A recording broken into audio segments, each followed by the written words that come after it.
Hola amigos, en este video vamos a contestar de la página a la 73 de tu libro de español de sexto grado de primaria. No olvides suscribirte al canal, regálame ese pulgar arriba y comparte este video. Recuerda que te encuentras en Next Primaria. Comenzamos. Pasando entonces a la siguiente página, te dice que es momento de planear tu propio cuento de misterio o de terror. Vas a empezar a determinar tú qué vas a escribir, si va a ser un cuento de misterio o de terror. Para ello, es importante que elaboren un plan que te sirva de guía al momento de estar escribiendo tu cuento. En el caso mío, yo voy a hacer un cuento de terror.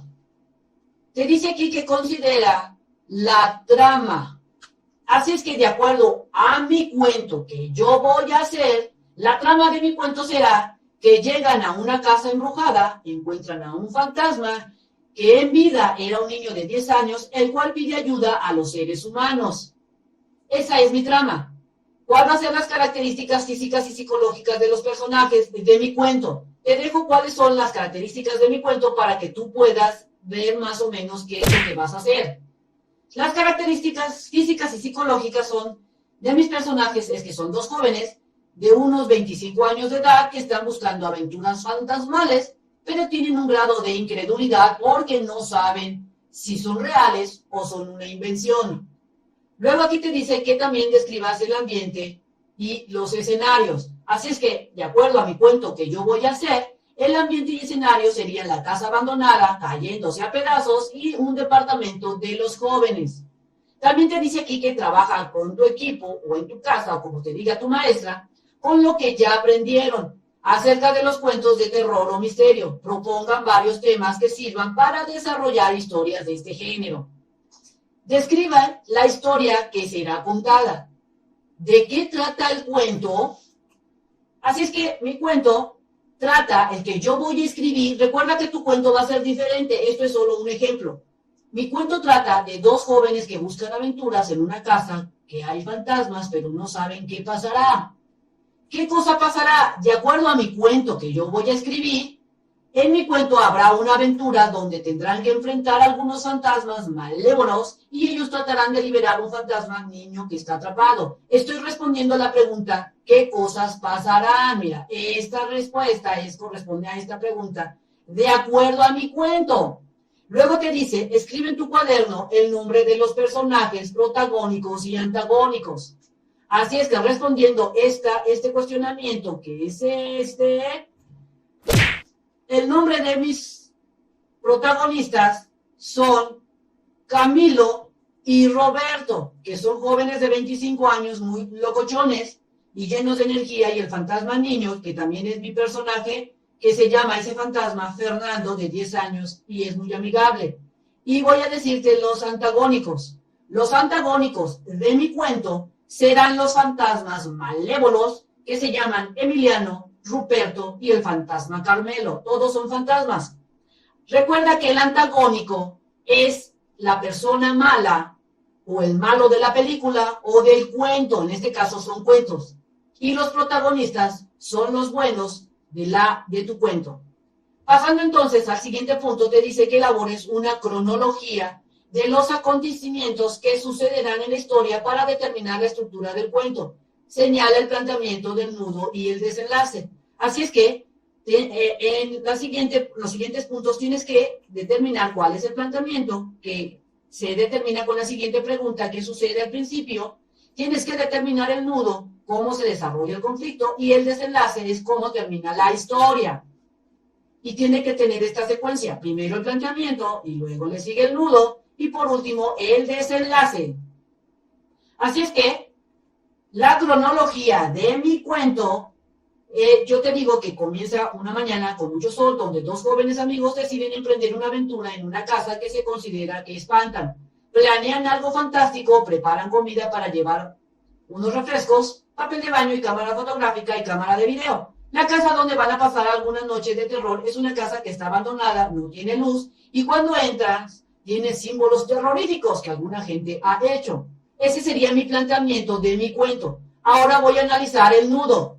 El nudo de mi cuento es que los jóvenes al principio están aterrorizados al ver el fantasma del niño, pero después comprenden que el niño se encuentra atrapado en esa casa de terror debido a que hay otro fantasma que lo tiene atrapado porque el niño tiene un poder especial. Así que los jóvenes deciden ayudarlo, pero no saben cómo hasta que el niño les dice qué deben hacer. Y por último está lo que es el desenlace de mi cuento, que es cuando va a terminar el cuento. Y yo escribo en mi cuento que los jóvenes, después de pasar una serie de obstáculos, encuentran por fin la respuesta del acertijo que el niño fantasma les había pedido que resolvieran para que los dejaran libres los otros fantasmas. Así es que recuerda que los cuentos, cuando tú hagas tu cuento, debe de tener lo que es el planteamiento del problema, el nudo, que es cuando todo se pone complicado, y va a tener el desenlace, que sería el final. Pasando entonces a la página 68 de tu libro, te dice que oscuro y desolado los escenarios. Revisa cómo se presenta el escenario en los cuentos leídos. Analiza los cuentos que se presentan y ve cuál es el escenario. Después aquí te dice que explique en tu cuaderno, vas a explicar en tu cuaderno cómo te imaginas los escenarios para las siguientes historias. Te dicen vampiro que busca una presa. A lo mejor tú te imaginas algo así. O un hombre perdido en el espacio que pretende regresar a la Tierra. A lo mejor te imaginas un escenario parecido a esto. Recuerda que los escenarios es donde transcurre la historia. En este caso yo te estoy poniendo el personaje para que tú te puedas imaginar el escenario como el espacio intergaláctico, o en este caso el vampiro a lo mejor se encuentra en un castillo terrorífico, o en el último ejemplo es un joven muerto que regresa a la vida, y a lo mejor te imaginas un zombie donde están pues un árbol y se encuentra a lo mejor una casa cayéndose a pedacitos, etcétera. Recuerda que los escenarios es donde transcurre lo que es el cuento. Como en este caso, una casa que se está cayendo a pedazos y unos árboles que dan la semejanza a fantasmas. Pasando entonces a la página 69 de tu libro, te dice que a partir de los escenarios descritos o de otros que a ti se te ocurran, selecciona el que usarás en tu cuento. Describe en tu cuaderno qué te parecen los siguientes escenarios. Así es que vas a describir, platicar con tus compañeros y sobre todo describirlos en tu cuaderno. ¿Qué te parecen los siguientes escenarios? Por ejemplo, una calle oscura y sin gente. Aquí tú vas a escribir en tu cuaderno si te parece bien, para meterlo en tu cuento, una calle oscura, o qué tal un cementerio. Y lo vas a tener que describir como se encuentran las tumbas solitarias, hay poca gente o nada de gente, o qué tal un barco fantasma, o una casa abandonada. Así es que tú lo tienes que describir en tu cuaderno y decir qué es lo que ves de acuerdo a lo que tú te imaginas. Yo aquí te dejo estas imágenes por si te ayudan para que tú lo describas en tu cuaderno. Recuerda que estos son ejemplos, te dicen aquí, y piensa en tu propio escenario. El narrador. Fíjate en la forma en que están redactados los siguientes párrafos. Veamos. De repente se escuchó un ruido agudo. ¿Quién es? Pregunté con voz temblorosa. Solo un chillido y ninguna otra respuesta.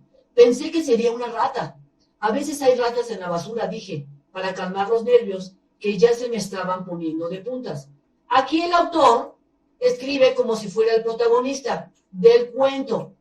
El narrador habla en lo que es la primera persona. En este ejemplo, cuando se está leyendo el cuento, es como si la persona que escribió le hubieran pasado esos acontecimientos. Ahora te presentan otra forma de presentar el mismo párrafo. Es en tercera persona. En tercera persona es cuando cuentas las cosas como si le están pasando a otra persona o a otras personas. El narrador queda fuera. Así es que vamos a leer. De repente se escuchó un ruido agudo. ¿Quién es? Preguntó Roberto, con voz temblorosa. Solo un chillido y ninguna otra respuesta. Pensó que sería una rata.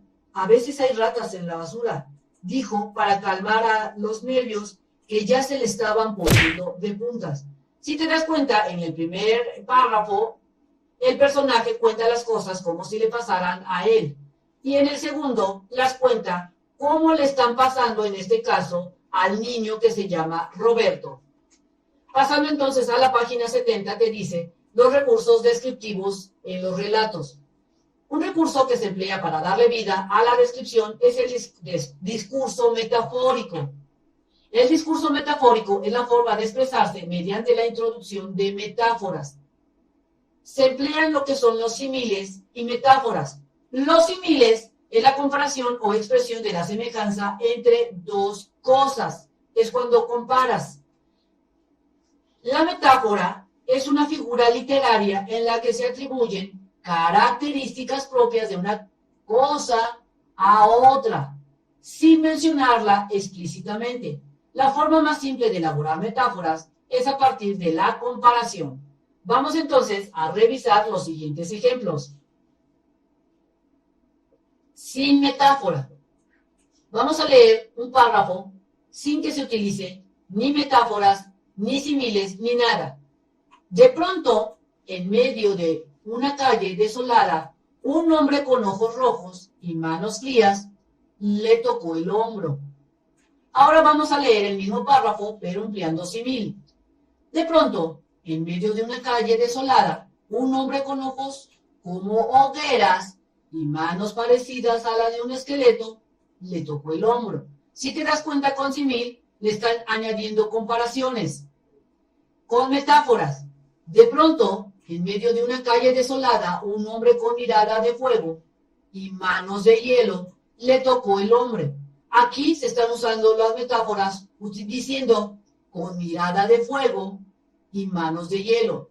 Así es que luego te dicen aquí que comenten en equipo las siguientes preguntas. ¿Qué significan para ti las expresiones con que se presentan la mirada y la mano en cada uno de los enunciados? Así es que yo, analizando de acuerdo a mi perspectiva, el primer enunciado, que es este, te digo que la frase se entiende como que un hombre con ojos rojos, que puede ser un borracho, un drogadicto, y con manos frías, pues le tocó el hombro a otra persona, así se entiende. Es decir, de manera directa, sin ponerle ningún adorno, eso es lo que se entiende. El enunciado sin metáforas. Ahora, el enunciado con símil se entiende, se puede entender como que en una calle que no hay nadie, está totalmente sola, en penumbras, un hombre con ojos de color rojo intenso y con unas manos esqueléticas, pues le tocó el hombro. Y el último, con metáfora, se puede entender como que en una calle sola, sin nadie alrededor y de manera espontánea, aparece un hombre con una mirada muy intensa que casi quema a la gente y con las manos totalmente congeladas como si fuera un muerto, le tocó el hombro. Así es como se puede entender. Recuerda que tus respuestas pueden ser súper mega diferentes porque cada quien tiene una perspectiva diferente. Así es que, continuando con la siguiente pregunta, dice, ¿se refieren a lo mismo?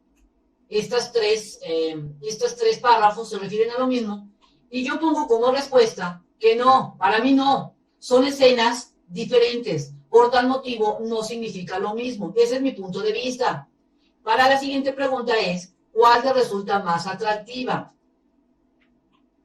Para mí, para una escena de terror, yo comento, me parece más escalofriante la oración con metáfora. O sea, esta, para mí es la mejor si es que estoy escribiendo un cuento de terror. Luego te dice aquí que completen en su cuento la descripción de situaciones y personajes con el empleo de estos recursos. Pasando entonces a la página 71 de tu libro, te dice que escriban el cuento. Para construir la historia, desarrollen los aspectos que definieron en el plan que elaboraron. Consideren escribir su cuento con los personajes. Recuerda que el cuento debe de tener personajes, la estructura del planteamiento, nudo y desenlace, el escenario y el tiempo en que transcurre, quién es el narrador. Revisen que siempre sea la misma persona. Las escenas, las situaciones y los personajes deben de provocar esa tensión. Cuiden la presencia de elementos que producen imágenes como metáforas, adjetivos y adverbios. Incluyan verbos para crear continuidad y simultaneidad en las acciones. Revisen los ejemplos que se han visto anteriormente. Y acciones simultáneas. Aquí vemos un ejemplo de lo que son las acciones simultáneas. En este caso dice, Román escuchaba las voces, pero no había nadie, mientras Rebeca, su hermana, más pequeña buscaba a su muñeca, que había desaparecido de la cama. Esas serían acciones simultáneas en donde Román pues escucha voces y su hermana de manera simultánea está buscando su muñeca. Pasando entonces a la página número 72 de tu libro, te dice que acciones continuas. Vamos a ver cuáles son las acciones continuas. Román escuchaba voces, pero no había nadie. Eran entrada la tarde y todo estaba en aparente silencio. Después, si te das cuenta, aquí están utilizando la palabra después para seguir con la acción que continúa. Cuando había anochecido, Rebeca, su hermana, más pequeña, empezó a llorar, pues su muñeca Lina había desaparecido de su cama. Aquí, si te das cuenta, las acciones continuas te dicen que primero Román escuchaba voces y después su hermana, la más chica, empezó a llorar porque sí le desapareció su muñeca de su cama. Así es que tú puedes usar lo que son acciones continuas o acciones que te dicen aquí, acciones simultáneas. Luego vas a hacer lo que es el producto final. Vas a elaborar el primer borrador de tu cuento, anota pues todas las partes que se escribieron e intercámbialos con otro equipo y revisa lo que es la presentación, la ortografía, la puntuación, la estructura, que es el planteamiento, el nudo y el desenlace, elementos de tensión, personajes, el escenario y tiempo, uso de metáforas, los verbos y los nexos. Vas a escribir todas las observaciones y sugerencias con lápiz y de acuerdo, porque van a intercambiar sus cuentos con otros compañeros, se las vas a entregar nuevamente con todas estas observaciones. Corrige tu cuento, lee tu cuento ante el grupo, escucha los demás cuentos y pues vas a elaborar junto con tu grupo una portada y un índice de todos los cuentos que realizaron y pues van a encuadernarlo y ponerlo en la biblioteca de la escuela. En la página 73 vas a realizar la autoevaluación y yo te dejo aquí mi autoevaluación que yo realicé, mira, que debo de poner correctamente. Y sería todo en este video. Espero te haya servido la información. Si es así, suscríbete al canal y comparte este video. Nos vemos bien pronto.